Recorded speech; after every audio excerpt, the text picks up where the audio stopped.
श्री राम श्री राम श्री राम श्री राम श्री राम श्री राम।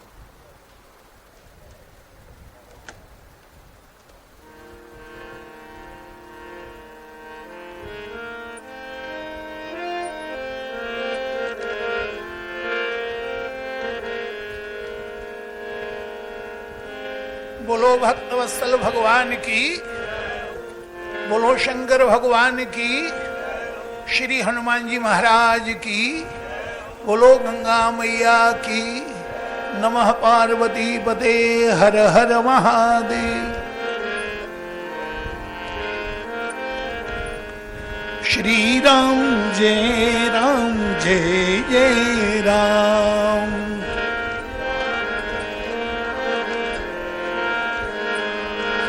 श्री राम जय जय राम।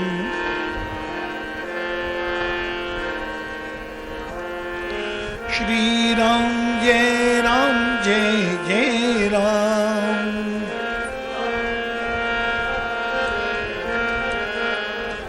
मंगल भवन अमंगल हारी,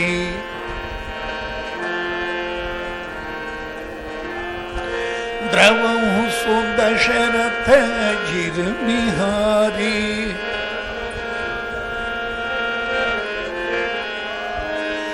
मंगल मूर्ति मारुत नंदन, मंगल मूर्ति सकल अमंगल मूल निकंदन।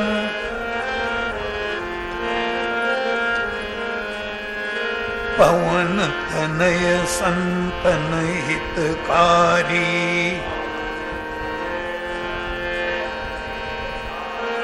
हृदय विराजत अवध बिहारी।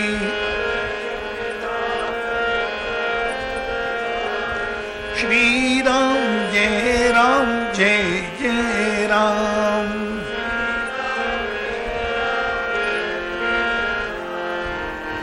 राजा राम राम राम, राजा राम राम राम, राजा सीता राम राम राम, सीता राम राम राम, सीता। राधे श्याम श्याम श्याम, राधे श्याम श्याम श्याम। सीता राम राम राम, सीता राम राम राम।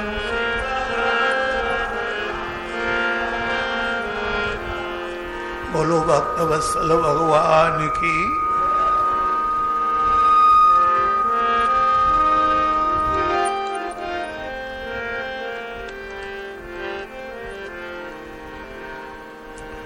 मंगलमूर्तये नमः, गणाधिपतये नमः। शांतं शाश्वतमप्रमेयमनघं, निर्वाण शांति प्रदम। ब्रह्मा शंभु फणीन्द्र सेव्य मनीषम, वेदांत भेद्यं विभुम्। रामाख्यं जगदीश्वरं, सुरगुरुं माया मनुष्यं हरिं। वन्देऽहं करुणाकरं, रघुवरं भूपाल चूड़ामणिं। वन्दे विदेहतनया पदपुण्डरीकम्। कैसौर सौरभ समाहृत योगी चित्तम्। हन्तुं त्रितापमनिशं मुनिहंस सेव्यम्।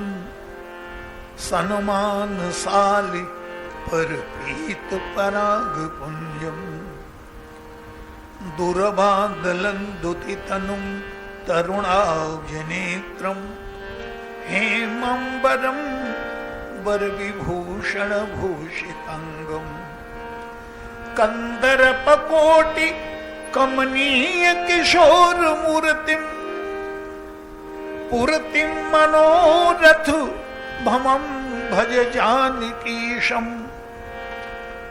यत्र यत्र रघुनाथ कीर्तनं तत्र तत्र कृतमस्तकाञ्जलिं बाष्पवारि परिपूर्णलोचनं मारुतिं नमत राक्षसान्तकम्।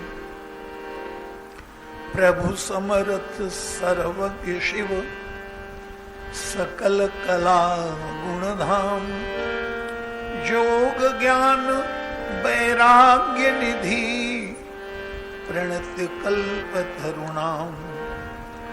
रामस्य भक्तम परम पवनात्मजं तम विप्रावतंशम परम गुण ज्ञान रूपम स्नेहं दयांच सततं शिरसा दधानं तद राम किंकर पदं सततं नमामः। श्री गुरु शरण सरोज रज निज मन मुकुर सुधारी बरणौ रघुबर विमल जस जो दायक फलचारी। बोलिए सियावर रामचंद्र भगवान की।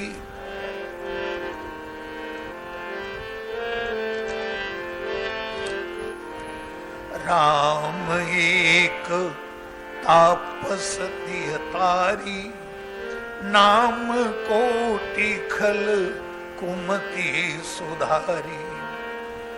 ऋषि हित राम सुकेतु सुता की सहित सेन सुत की न विवाह की। सहित दोष दुख दास दुराशा दलई नाम जिमि रवि निसिनासा। भंजऊ राम आप भव चापू भव भय भंजन नाम प्रतापु। दंडक बन प्रभु की न सुहावन जन मन अमित नाम के पावन। निशिचर निकर दले रघुनंदन नाम सकल कलि कलुष निकंदन। शबरी कीध सुसेवकनी सुगत दीन रघुनाथ नाम उधारे अमित खल वेद विदित गुणगाथ। प्रभु कथा रस के रसज्ञ श्रद्धालु श्रोतागण बंधुओं, आइए एकाग्र और शांत चित्त से पुनः नाम की महिमा जो आपके समक्ष गोस्वामी जी प्रस्तुत कर रहे हैं उसके ऊपर विचार करें। गोस्वामी तुलसीदास जी जब नाम की महिमा गाते हैं कि कहो कहां लग नाम बढ़ाई राम न सकहि नाम गुण गाई, तो विश्वास इसलिए होता है कि गोस्वामी तुलसीदास जी हमारे युग के हैं। एक कलयुग में इनका प्रादुर्भाव हुआ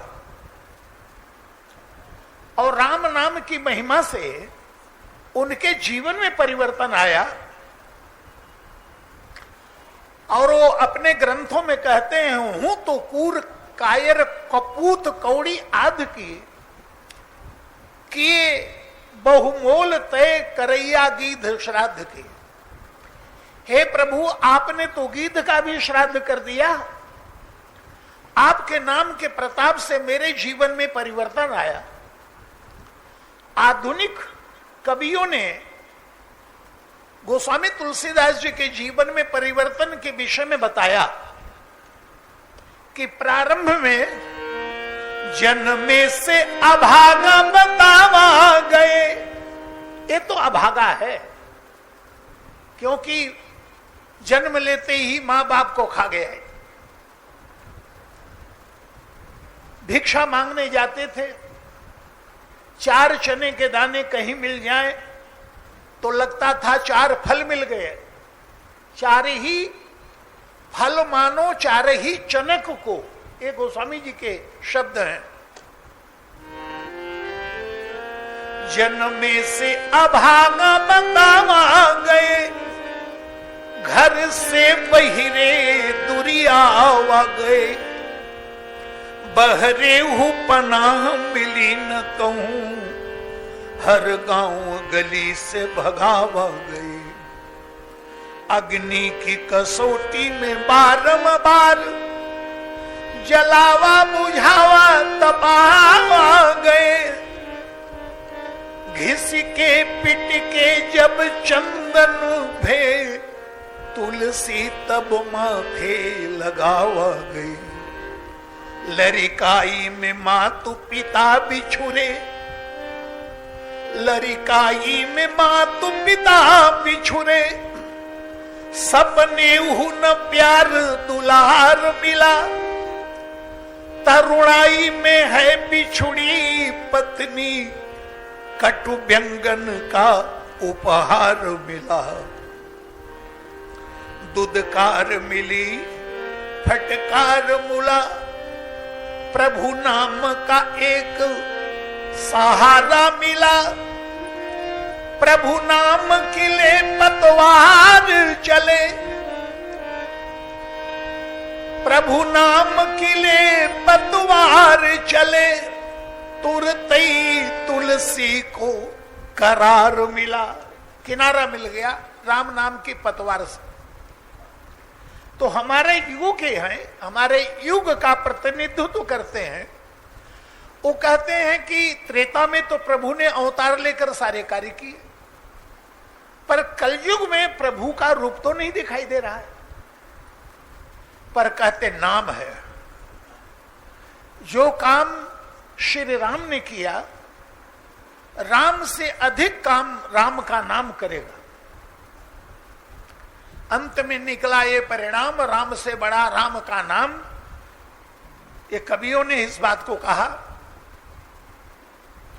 राम नाम की महिमा का जब वर्णन करते हैं तो आज राम नाम की महिमा में हम प्रभु की यात्रा को जोड़ते हैं। प्रभु श्री राम की पहली यात्रा महर्षि विश्वामित्र के साथ होती है, क्योंकि महर्षि विश्वामित्र ने श्री राम के प्रभाव को सबसे पहले समझा। गुरु वशिष्ठ ने तो समझ लिया था, उनके द्वारा कराए गए यज्ञ से ही तुम्हारा दशरथ को श्री राम की प्राप्ति हुई। लेकिन जब महर्षि विश्वामित्र यज्ञ करते हैं, यज्ञ में बाधा पड़ती है, तो उन्होंने कहा कि मेरे पुरुषार्थ से काम चलने वाला नहीं। गाधि सुमन बिन मन चिंता व्यापी, हरि बिन उमरहीन निश्चर पापी। बिना प्रभु के निशाचरों का मरण नहीं होगा, तो प्रभु है कहां? तो वहां पर वर्णन करते हैं, बोले तब मुनिवर मन कीन विचारा, प्रभु अवतर्यु हरन मही भारा। पृथ्वी का भार दूर करने के लिए भगवान का प्रादुर्भाव श्री अवध में हो गया। तो एहू मिस देखो पद जाई, और कर बिनती आनो दो भाई। भगवान की महिमा को समझा। और महर्षि विश्वामित्र साधारण नहीं है, मंत्र दृष्टा है। अनेक मंत्रों का, वेद की ऋचाओं का उन्होंने दर्शन किया है। भगवान की महिमा को उन्होंने समझ लिया। और अयोध्या में जाकर भगवान श्री राम की याचना करते हैं और लेके आते हैं। तो यहां पर समर्पण, जैसे महर्षि विश्वामित्र ने समर्पण किया, वैसे राम नाम जपते समय राम नाम के प्रति हमारा समर्पण हो, तब राम नाम का प्रभाव जीवन में दिखाई देता है। महर्षि विश्वामित्र लेके आते हैं और आपके समक्ष ताड़का वध की बात आई। राम भगवान श्री राम ने ऋषि हित राम सुकेतु सुता की सहित सेन सुत की न विभा की।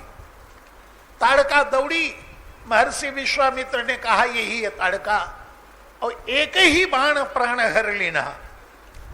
भगवान श्री राम ने एक ही बाण का प्रयोग करके ताड़का के प्राण को हरण कर लिया।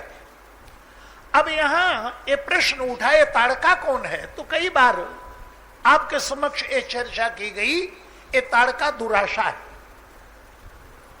दुराशा का विनाश भगवान ने किस बाण से किया? अद्वैत के बाण को चलाकर दुराशा का विनाश किया। वेदांत में, वेदांत की दृष्टि से ताड़का को कहा गया भेद बुद्धि, और भक्तों की दृष्टि से कहा गया है दुराशा। आशा, निराशा, अभिलाषा, दुराशा, ये जीवन में दुख देने वाली है। और एक बात और आपको याद दिला दूं, जितने देवता हैं उन सबकी सेवा करो तो उत्तम फल आपको मिलेगा। पर दोहावली रामायण में गोस्वामी जी ने बताया कि एक देवी ऐसी है कि जितनी उसकी पूजा करो उतने दुख देती है। ऐसी कौन सी देवी है भाई? बोले तुलसी अद्भुत देवता आशा देवी नाम, इनका नाम है आशा देवी। जितनी आशा पालोगे उतने दुखी रहोगे। तुलसी अद्भुत देवता आशा देवी नाम, से शोक समर्पिय और त्यागे मन अभिराम। आशा को त्याग दो, मन में शांति, और जितनी आशा पालो उतना दुख। तो जब भगवान श्री राम ने एक ही बाण से, अद्वैत के बाण से दुराशा की ताड़का का विनाश कर दिया, तो वहां पर प्रसंग आता है कि पहली बार महर्षि विश्वामित्र भगवान को समर्पित होते। तब मुनिवर निज नाथ ही चीन्ही, और विद्या निधि कहूं विद्या दीनी। जो विद्या के समुद्र भगवान हैं, सारी विद्याओं को, माने महर्षि विश्वामित्र ने कहा कि राम, मुझे समस्त विद्याओं का ज्ञान है, लेकिन आज सारी विद्याओं को मैं तुम्हारे प्रति समर्पित कर रहा हूं। तो नाम जप हम जब करते हैं तो नाम के प्रति हमारा समर्पण होता है कि नहीं? और इसके साथ साथ एक प्रश्न उठा, यहां पर लिखा है कि महर्षि विश्वामित्र ने जी में चीन्हा, पहचाना। तो क्या पहले नहीं पहचाना था क्या? बिना पहचाने अयोध्या में चले गए। लेकिन परोक्ष रूप में पहचानना अलग बात है, और प्रत्यक्ष रूप में उसका अनुभव करना दूसरी बात है। ये तो राम नाम की महिमा तो हम लोग भी जानते हैं, शास्त्रों में लिखा है कि राम नाम की बड़ी महिमा है। लेकिन प्रत्यक्ष जीवन में जब आवे तब नो, तो श्री राम ने अपना परिचय दे दिया एक ही बाण से। जब वो ताड़का का विनाश कर दिया, तब मुनिवर निज नाथ ही चिन्ही, विद्या निधि कहूं विद्या दीन्ही। यहां भगवान को समुद्र बताया, निधि, और विश्वामित्र की जो विद्या है वो है नदी। आप नदी की तरफ देखिए, गंगा की तरफ देखिए, आपके बगल में बह रही है। इससे बढ़कर अजस्र कर्म का प्रवाह आपको कहां दिखाई देगा?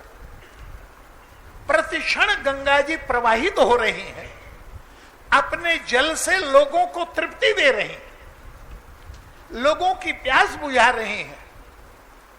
लेकिन प्यास बुझाते हुए गंगा जी आगे समुद्र की तरफ बढ़ रही हैं। किसी ने पूछ दिया, माता आप में तो अथाह जल भरा हुआ है, यदि आप सेवा ही कर रही हैं, लोगों की प्यास मिटाने के लिए रेगिस्तान में चलिए ना, वहां लोगों को बड़ी आवश्यकता है।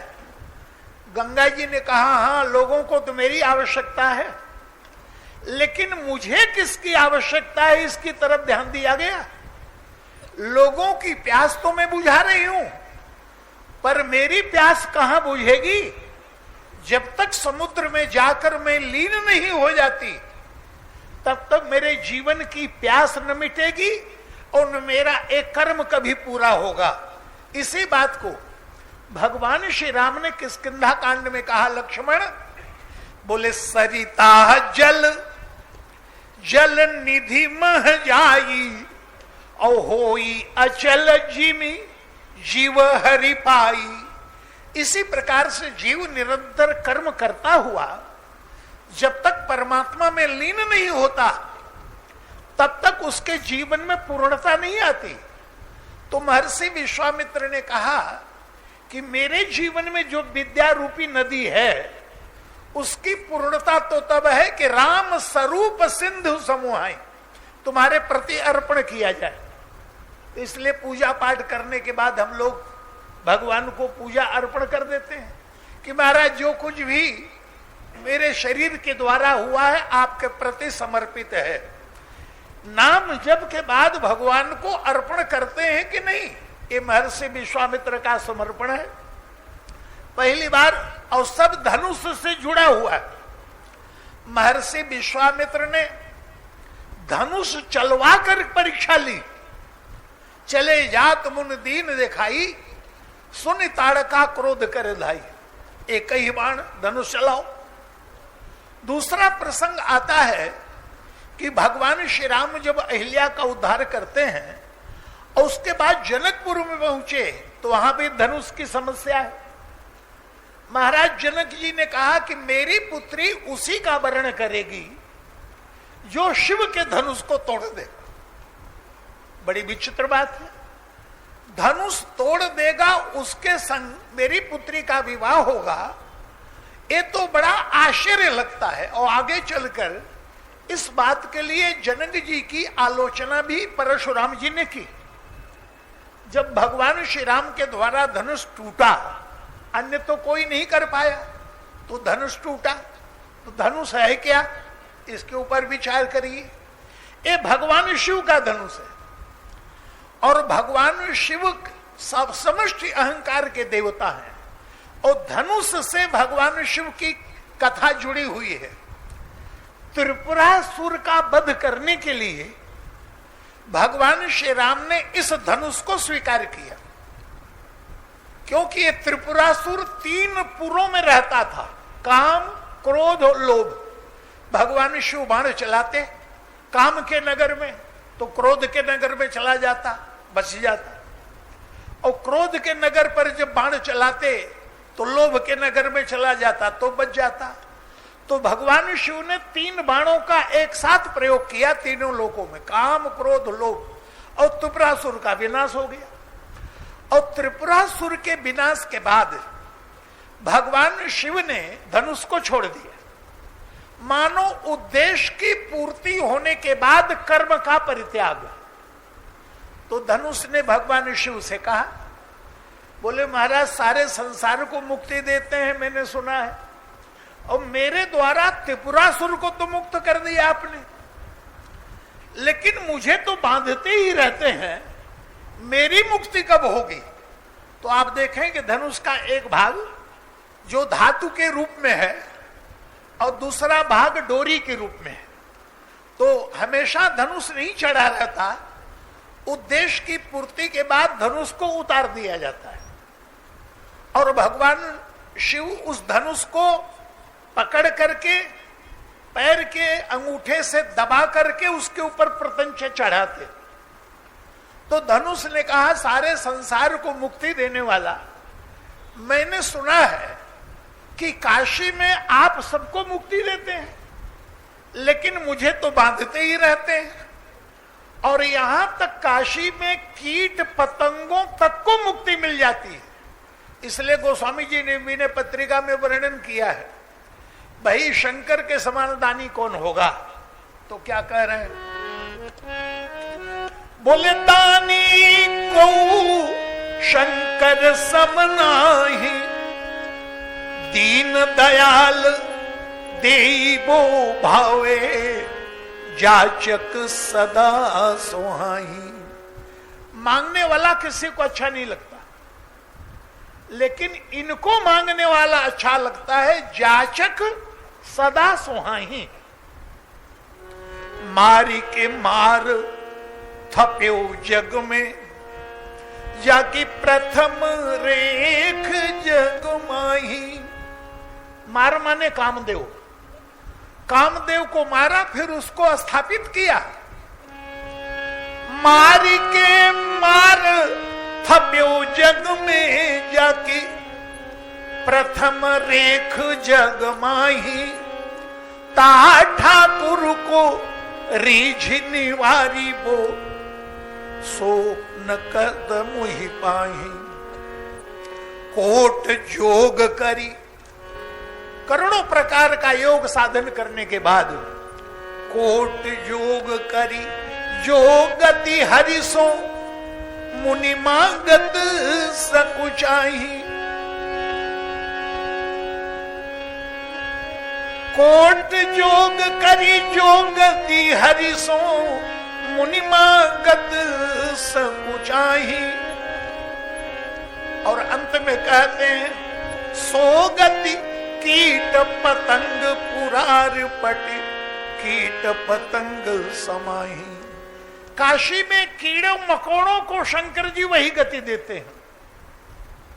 तो ईश उदार उमापति परिहरि अनंत जो मांगन जाही। तुलसीदास ते मूढ़ मांगनो कबहु न पेट अघाही। दानी को शंकर समनाही। तो धनुष ने कहा सबको मुक्ति देते हो, मुझे बांधते हो, तो मुझे भी मुक्ति दे दीजिए। भगवान शिव ने कहा जब तक रहोगे तब तक बंधोगे, तो महाराज मुक्ति कैसे होगी? बोले जब टूट जाओगे तो मुक्ति होगी, तो आप तोड़ दीजिए। बोले नहीं, मैं तोड़ूंगा नहीं, मैं छोड़ूंगा।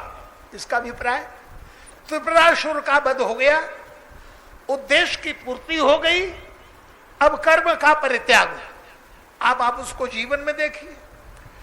वक्ता व्यास आसन के ऊपर बैठ के कथा कह रहा है, अन्य लोग नीचे बैठे हैं, वो ऊपर बैठा है।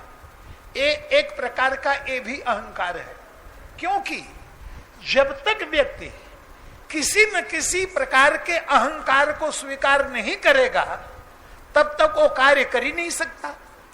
गंगा नहाने से लाभ होता है, ये भी एक अहंकार है, तभी तो गंगा जी में स्नान करेगा। व्रत रहने से पुण्य होता है, ये भी एक प्रकार का अहंकार है। लेकिन उद्देश्य की पूर्ति के बाद कर्म का परित्याग होना चाहिए। व्यास आसन पर वक्ता अपने श्रेष्ठता का अभिमान पाल के कि मैं समझ रहा हूं, आप लोग भी समझिए, इस अभिमान को स्वीकार करता है, तब तो ऊपर बैठता है। लेकिन जब कथा पूरी हो जाए, नीचे उतरे, तो उस कर्तृत्व का परित्याग कर देना चाहिए। हरदम वक्ता बना रहेगा तो गड़बड़ होगा। न्यायाधीश न्याय के आसन पर बैठकर न्यायाधीश है तो बहुत बढ़िया, लेकिन घर में यदि पत्नी के आगे न्यायाधीश बनेगा तो झगड़ा हो जाएगा।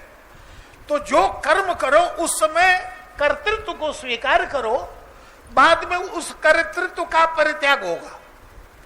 न्यायाधीश जरा जरा सी मानहानि के अपराध में लोगों को जेल भेजता है, लेकिन वही न्यायाधीश घर में आया, बेटे ने कहा घोड़ा बनो मैं ऊपर चढ़ूंगा, तो क्या कहेगा? इतने बड़े न्यायाधीश को घोड़ा कहा है, मानहानि के अपराध में तुमको जेल भेजूंगा, ऐसा तो नहीं। तो न्यायाधीश के उस कर्तृत्व को न्यायालय में छोड़ के आना चाहिए। भगवान शिव का अभिप्राय यही है, उद्देश्य की पूर्ति हो गई, अब शस्त्र की आवश्यकता नहीं, मैं छोड़ूंगा। तो महाराज मुक्ति कब होगी?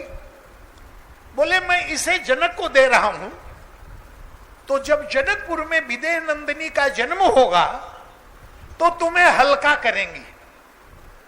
धनुष को इस बात का गर्व था, अभिमान, भगवान शिव के सिवा मुझे कोई नहीं उठा सकता। पर छोटी सी बच्ची ने बाएं हाथ से उठाकर धनुष के उस अभिमान को चूर कर दिया। मानो जीवन में जब तक अभिमान है तो सीता राम का मिलन नहीं होगा। श्री सीता जी ने बाएं हाथ से उठाकर उसको हल्का किया। जनक जी महाराज ने महाशक्ति को पहचाना। अरे ये कन्या साधारण नहीं है, उद्भव स्थित संहार कारिणी, सर्वश्रेयस्करिम सीता न तो हम राम बल्लभ, तो मैं इसको अर्पण करूंगा। अब विश्वामित्र जी ने पहले अर्पण किया सारी विद्या, अब जनक जी अर्पण करेंगे, लेकिन शर्त है जो धनुष तोड़ देगा उसके प्रति मैं अर्पण करूंगा। और भगवान श्री राम ने कार्य किया, पर जनक जी की इस कार्य की परशुराम ने बड़ी आलोचना की। जब परशुराम जी महाराज उस धनुष में ते ही अवसर सुनी शिव धनु भंगा आयो भृगकुल कमल पतंगा, तो जनकपुर की उस सभा में जब आए तो चारों तरफ लगे घूर घूर के देखने, और जब धनुष को टूटा हुआ उन्होंने देखा, देखे चाप खंड मुँह डारे, तो बिगड़ कर जनक जी से कहा, अरे मूर्ख जनक, यही शब्द है, कहू जड़ जनक धनुष के ही तोरा। मैंने तो सुना था तू ज्ञानियों में सर्वश्रेष्ठ है, क्या यही तेरा है ज्ञान?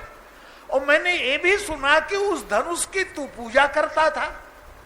इससे बड़ी मूर्खता क्या होगी कि पहले हम पूजा करें फिर उसी को तोड़वावें। अरे भाई परीक्षा ही लेनी थी तो धनुष के साथ बाण रख करके कोई लक्ष्य बना देता और कहता भाई इस धनुष के ऊपर प्रतंचा चढ़ाकर जो लक्ष्य भेदन कर देगा मैं उसे अपनी कन्या दूंगा। यद्यपि ऐसा प्रसंग भी आया है महाभारत में, जब वनवास काल में पांडव घूम रहे थे तो महाराज द्रुपद अपनी पुत्री द्रौपदी का स्वयंवर करते और उन्होंने का शर्त रख दी कि घूमते हुए चक्र के नेत्र, मछली के नेत्र को जो भेदन कर देगा घूमते हुए चक्र के, मैं अपनी कन्या उसे अर्पण करूं। तो अर्जुन ने वो प्रतिज्ञा पूरी की और द्रौपदी के साथ विवाह करके आ गए। तो इसी प्रकार जैसे धनुष चलवा के देखना चाहिए था और तूने तोड़वा दिया, इससे बड़ी मूर्खता क्या होगी? तो लगता है जनक जी परशुराम जी के इस प्रश्न का उत्तर नहीं दे पाए क्या? दिया, मन में है उत्तर। बोले महाराज आप कह रहे हैं कि धनुष के साथ बाण रख कर के लक्ष्य भेद का शर्त रखता, तो भगवान शंकर से जरा पूछिए जा करके, उन्होंने धनुष तो दिया पर बाण तो दिया ही नहीं। बिना बाण का धनुष में कैसे चलवाता? और बिना बाण का धनुष तोड़वाया ही जा सकता है, चलवाया तो नहीं जा सकता। लेकिन उस समय परशुराम जी तो बड़े बिगड़े और उनका बड़ा विवाद भी लोगों से हुआ। तो परशुराम यानी विश्वामित्र का समर्पण यहाँ भगवान के प्रति सारी विद्याओं का, और जनक जी सीता का समर्पण करते धनुष टूटने के बाद। और एक बात आपको याद दिलाऊं, जैसे मैंने कहा ताड़का है दुराशा, वेदांत की भाषा में ये द्वैत बुद्धि है। द्वैत बुद्धि का मतलब अपना और पराया, ये दूसरा है मेरा है आदि आदि, ऐसी भावना जहां पैदा हो जाए उसको द्वैत कहते हैं।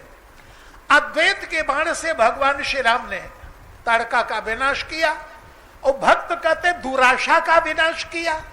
तो आशा कहां होनी चाहिए? कहते हैं भगवान कहते हैं, किसी ने भगवान से पूछा, बोले महाराज ताड़का का आपने विनाश कर दिया, ये है दुराशा।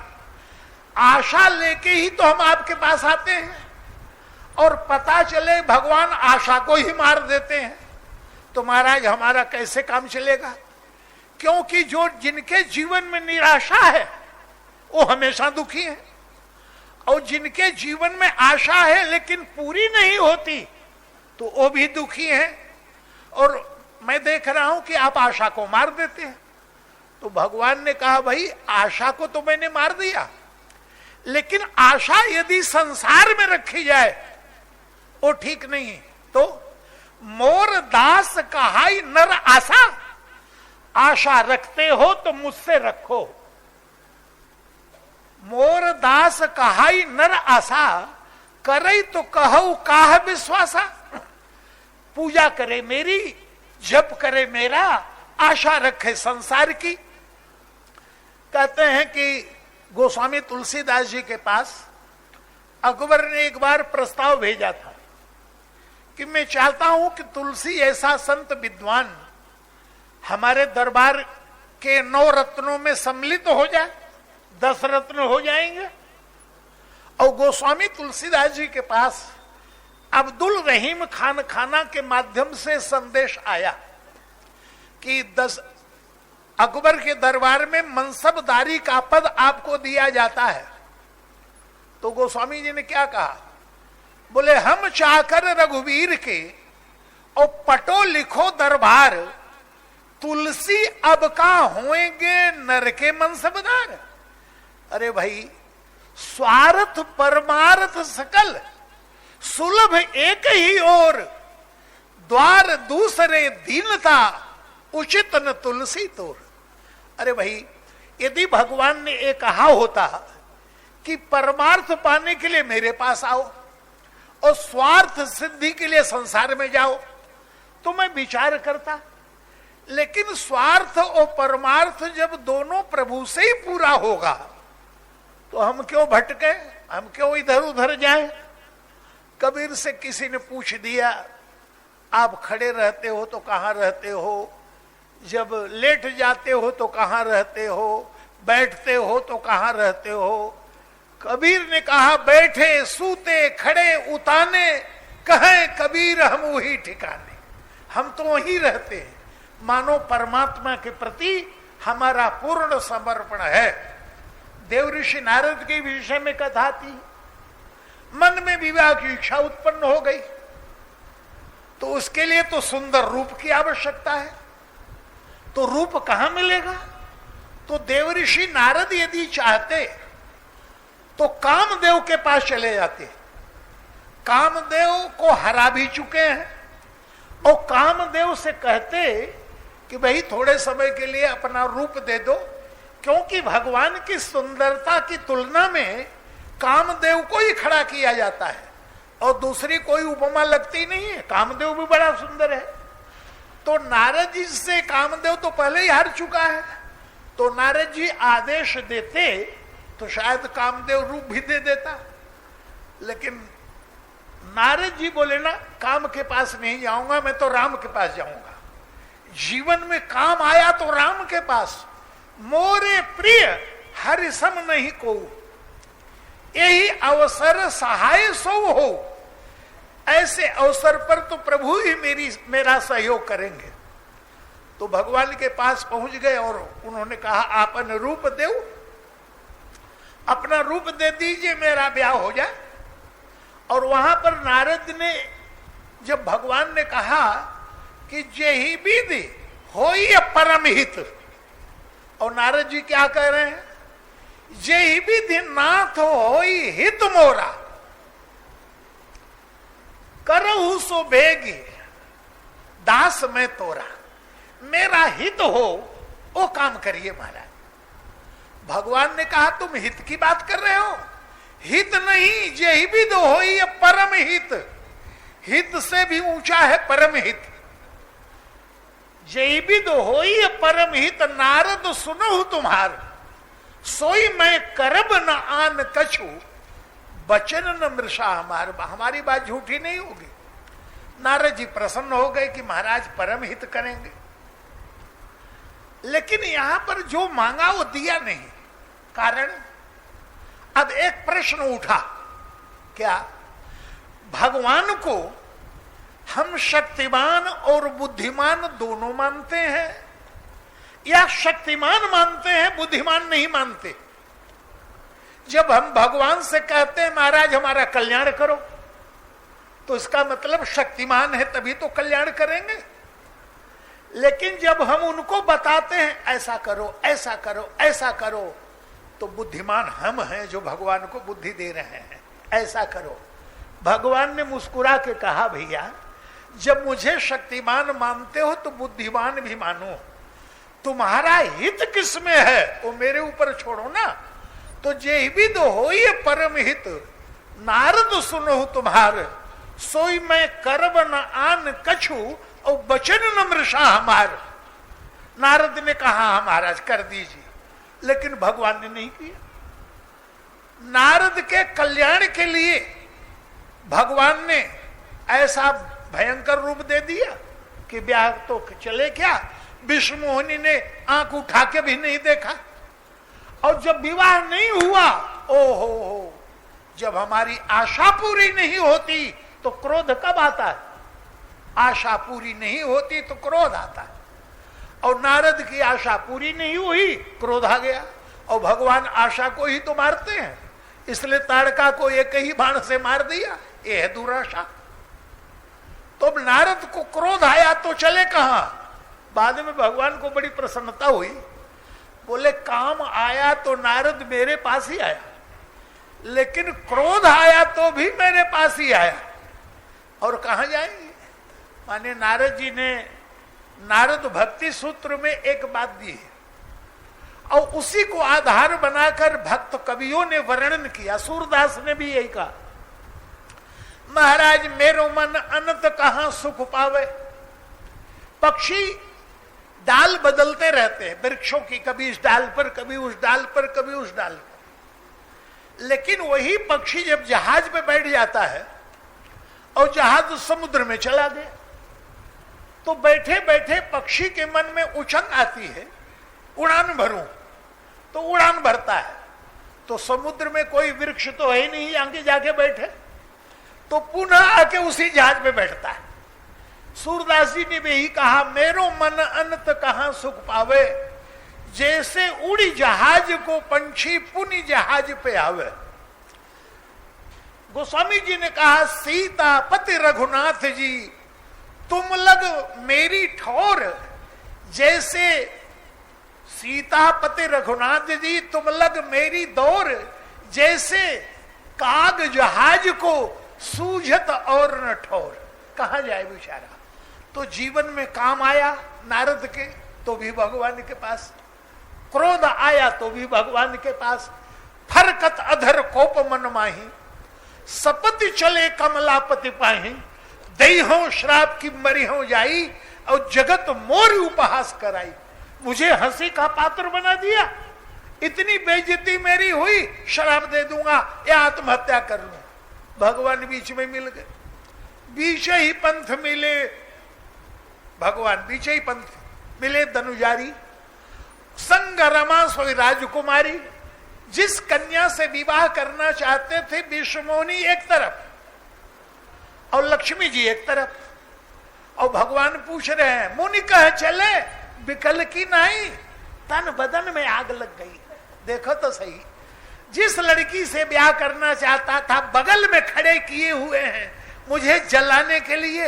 अरे तुम्हारे पास ही आ रहा हूं। हाँ आ तो रहे हो, लेकिन रास्ता जहां मैं रहता हूं वो तो ये नहीं है। काम का रास्ता, क्रोध का रास्ता, लोभ का रास्ता, काम। विष्णुमोनी को देखा, जब तप कछु न होई ते काला। ब्याह नहीं हुआ तो क्रोध और लोभ कितना, जो यही बरई अमर सो होई, समर घूमते ही जीते ही न कोई। ये लोभ भी, क्रोध भी, काम भी, सब लेके भगवान के पास पहुंच गए। भगवान ने कहा मुझे समर्पण है, बहुत बढ़िया।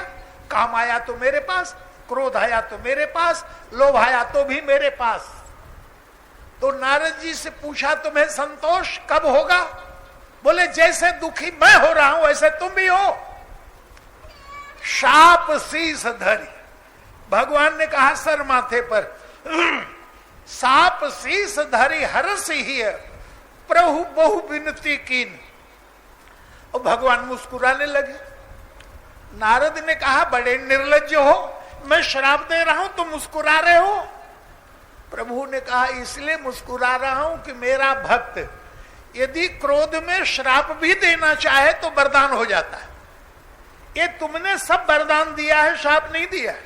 कैसे? तुम कह रहे हो कभी आकृति तुम की न हमारी, करी है किस सहाय तुम्हारी। तो जब कह रहे हो बंदर तुम्हारी सहायता करेंगे क्योंकि तुमने मुझे बंदर बनाया, तो श्राप तो मैं तब मानता कि तुम कहते मुझे बंदर बनाया, बंदर तुमको काट ले, तुम्हारा कपड़ा लेके भाग जाए, चश्मा लेके भाग जाए वृंदावन की तरह, तब तो श्राप होता। लेकिन कह रहे हो करी है किस सहाय, तो ये वरदानी तो हुआ। और तुम ये कह रहे हो आगे कि मम अपकार किन तुम भारी, नार विरह तुम हो दुखारी। स्त्री के वियोग में दुखी हो तो भी आशीर्वाद ही है। भाई श्राप तो मैं तब मानता कि तुम कहते मेरा ब्याह नहीं होने दिया, तुम्हारा भी न हो, लेकिन जब कह रहे हो स्त्री के वियोग में दुख होगा तो ब्याह होने का वरदान तो दे ही दिया। तो वही संयोग का आनंद है तो वियोग का भी आनंद लेंगे, कोई बात नहीं। कभी आकृति तुम की न हमारी, करी है किस सहाय तुम्हारी, बंचो मोहि जवन धरि देहा। जिस शरीर से मुझे छला वही शरीर धारण करना पड़े तो ये भी वरदान है।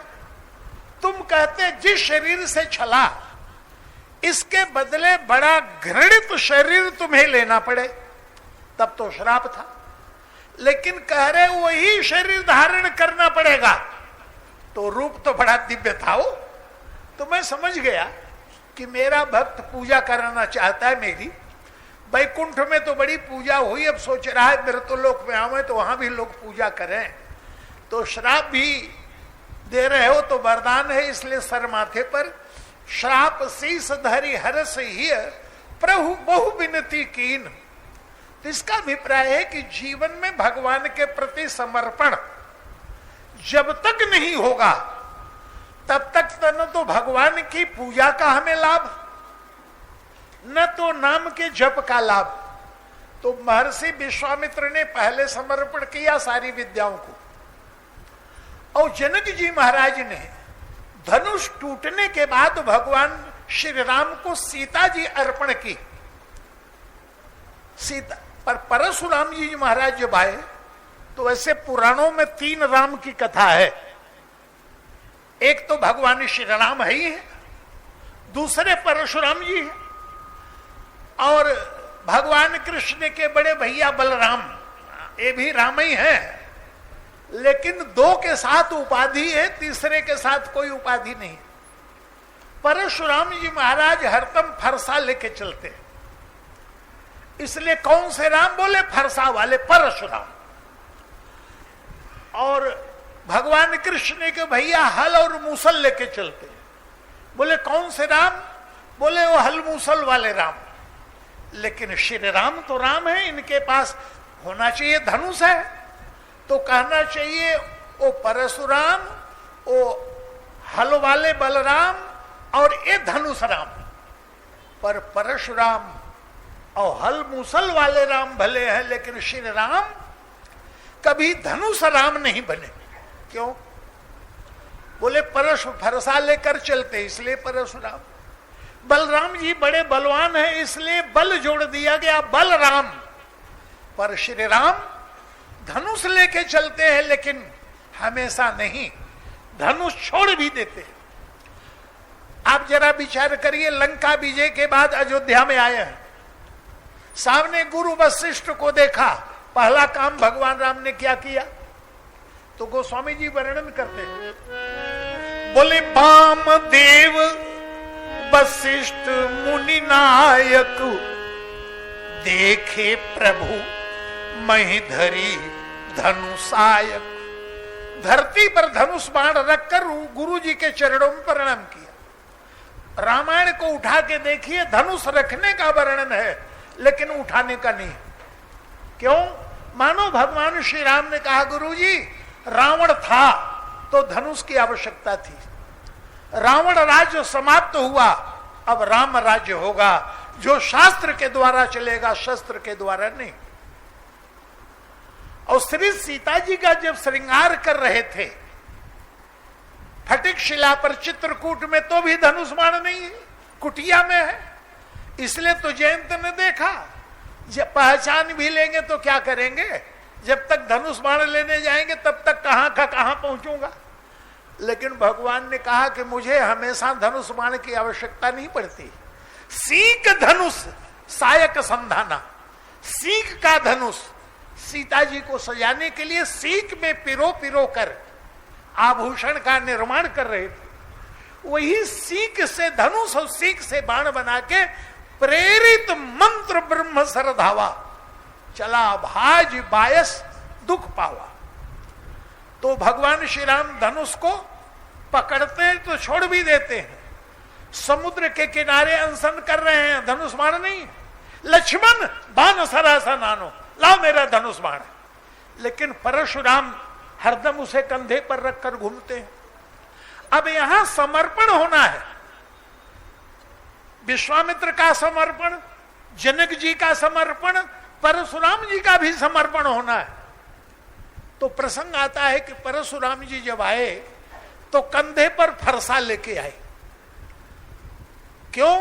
बल्कि उनके मन में आशा रहती है, भले मेरी तरफ लोग कम देखें, फरसे की तरफ पहले देखें। और जब किसी से बात करते तो फरसे की तरफ जरूर नजर घुमाते। अब भगवान श्री राम को देखी, धनुष भंग से पहले एक दिन जनकपुर की वाटिका में गए, वहां धनुष बाण नहीं है। किसी ने पूछा, महाराज धनुष बाण लेके नहीं आए? भगवान श्री राम ने कहा, भाई युद्ध करना हो तो धनुष बाण लाओ, पर ये तो प्रेम की नगरी है और प्रेम की नगरी में हारने में लाभ है, इसलिए जीतने में यहां लाभ नहीं है, इसलिए धनुष बाण की क्या आवश्यकता है। बिना धनुष बाण के भगवान श्री राम जनक वाटिका में पुष्प चयन करते हैं। पर परशुराम जी जब आए और लक्ष्मण जी उनके प्रश्नों का उत्तर देना शुरू किया, पहले तो उन्होंने कहा, कहू जड़ जनक धनुष के ही तोड़ा, मूर्ख जनक बता धनुष किसने तोड़ा। अति डर उतर देत नृप नहीं, डर के मारे जनक जी उत्तर ही नहीं दे रहे हैं।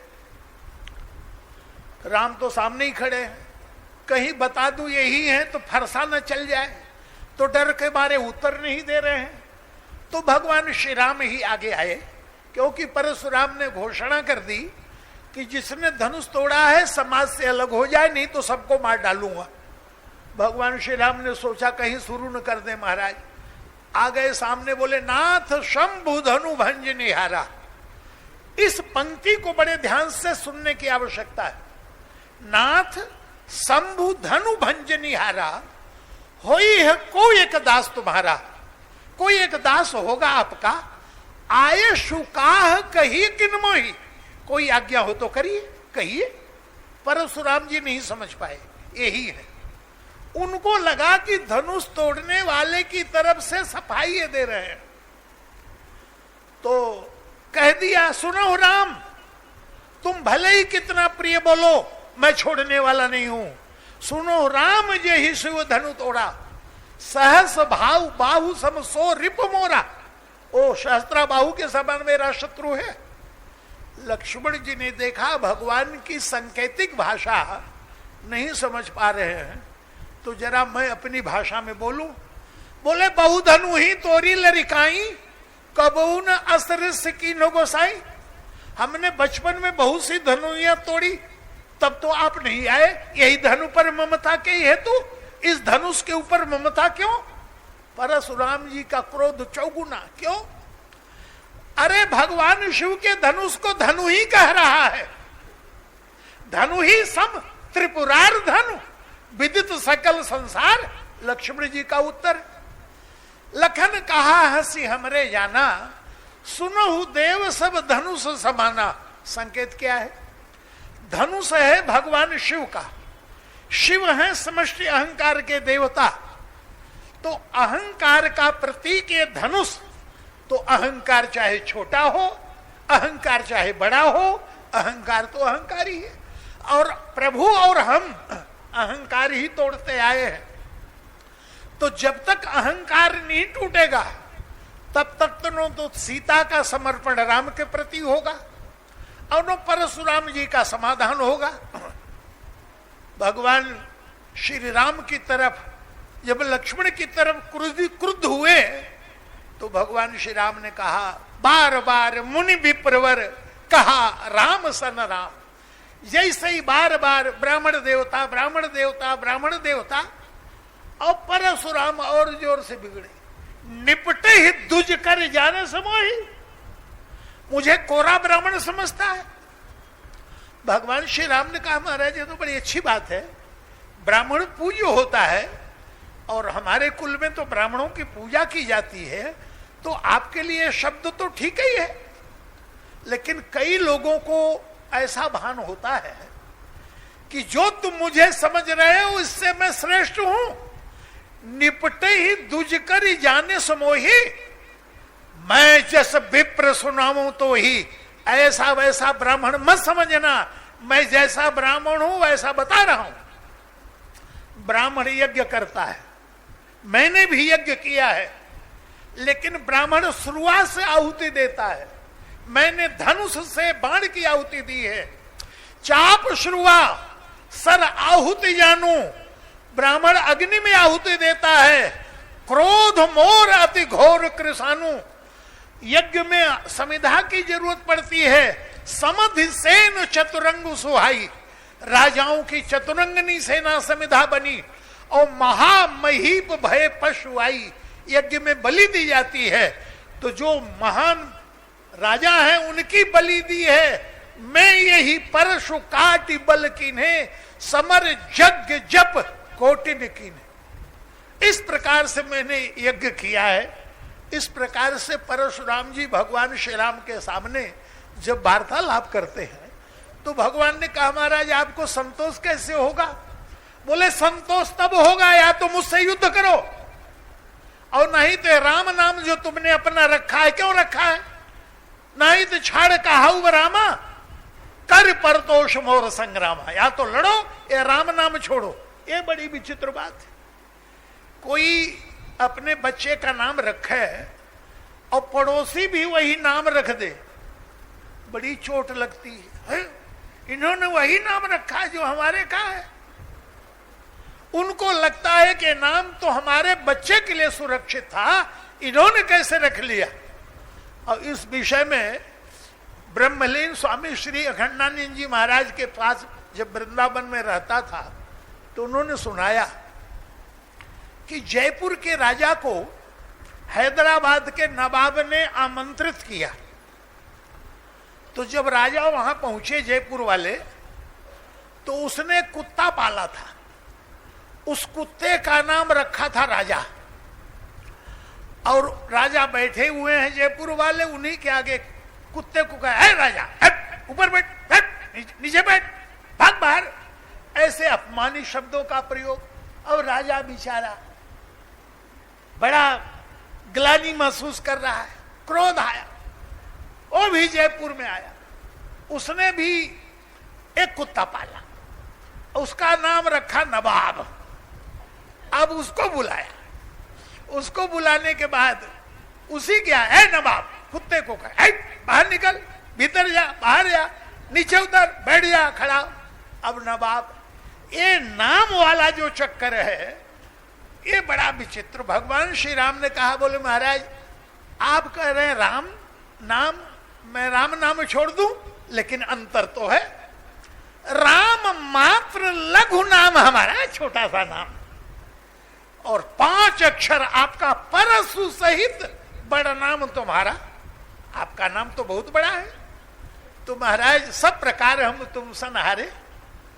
बाद में जब हनुमान जी को लंका भेजा तो हनुमान जी ने भगवान से कहा, बोले महाराज सबको तो आपने बहुत कुछ दिया, एक हमें भी दीजिए। क्या? बोले परशुराम जी से जो आपने कहा था छोटा, राम मात्र लघु नाम हमारा, यही 2 अक्षर वाला, ये मुझे दे दीजिए। तो प्रभु ने अपनी मुद्रिका उतार कर, हाँ, सर पे हाथ रखकर हनुमान जी को दिया।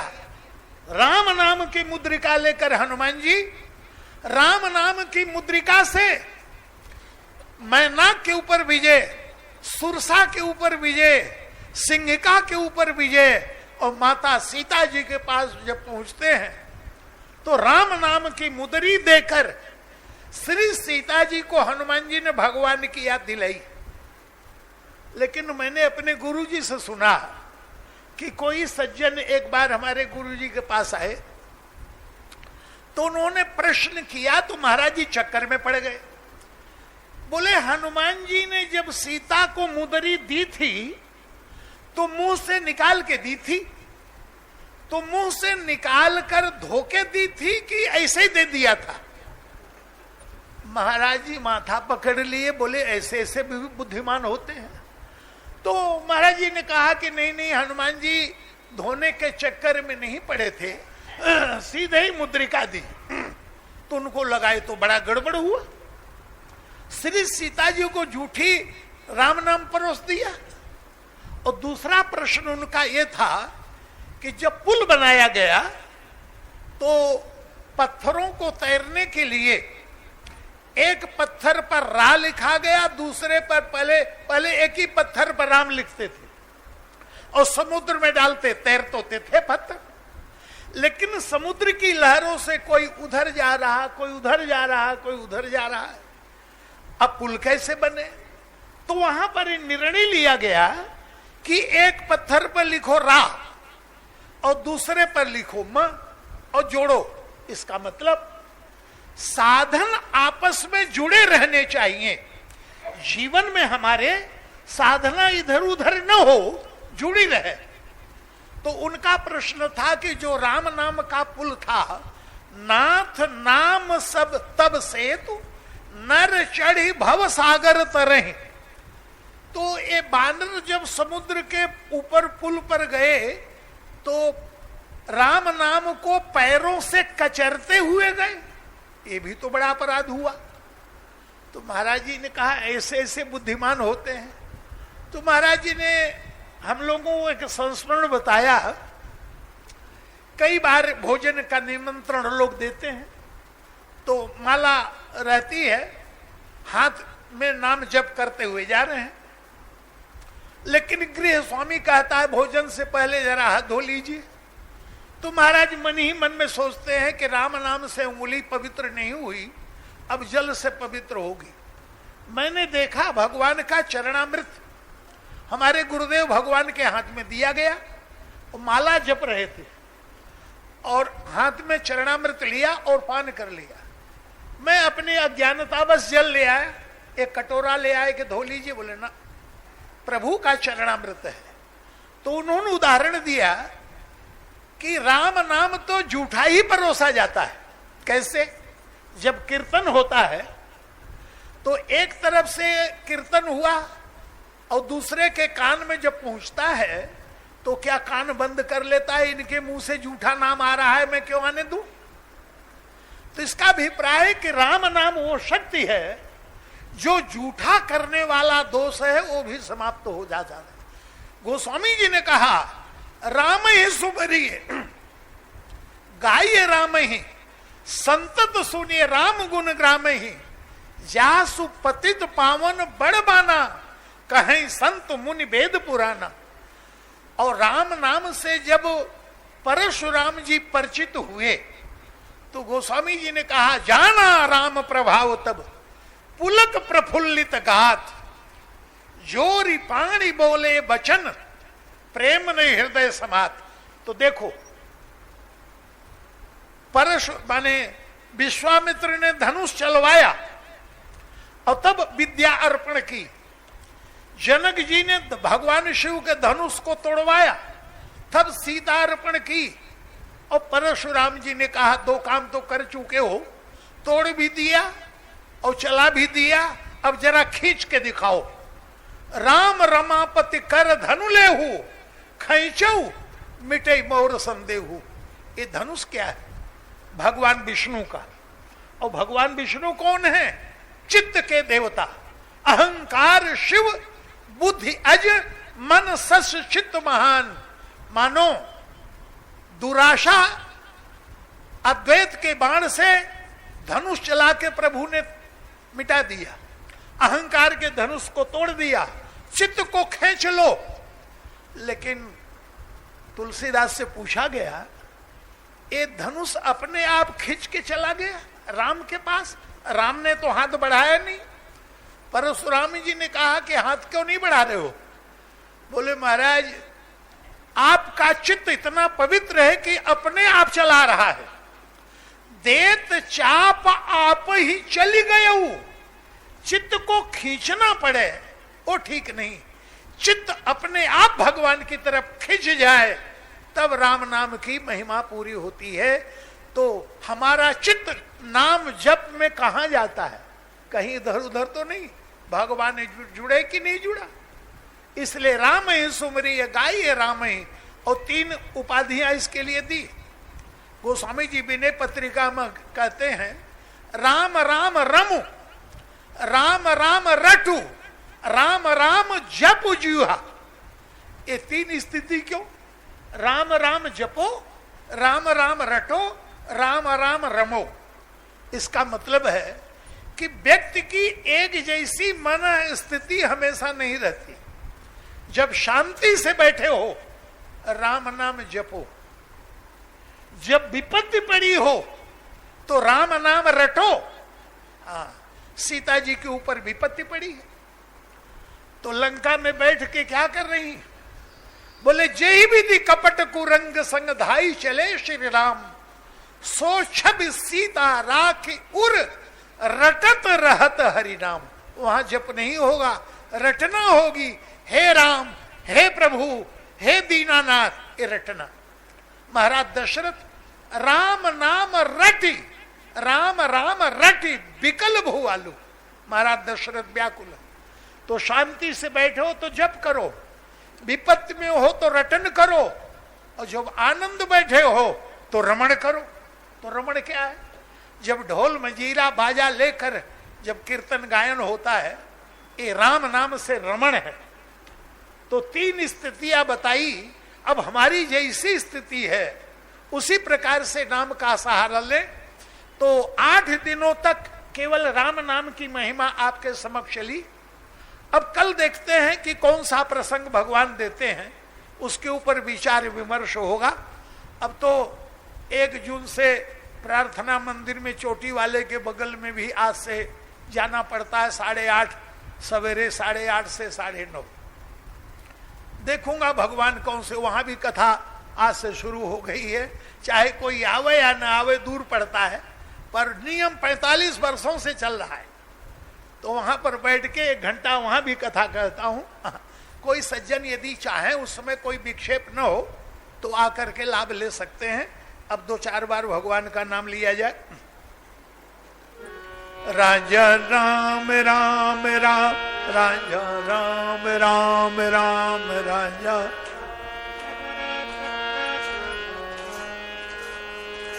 सीता राम राम राम, सीता राम राम राम, सीता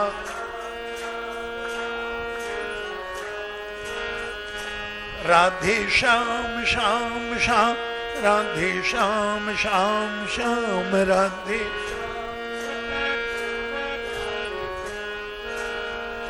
सीता राम राम राम, सीता राम राम राम, सीता। बोलो भक्तवत्सल भगवान की।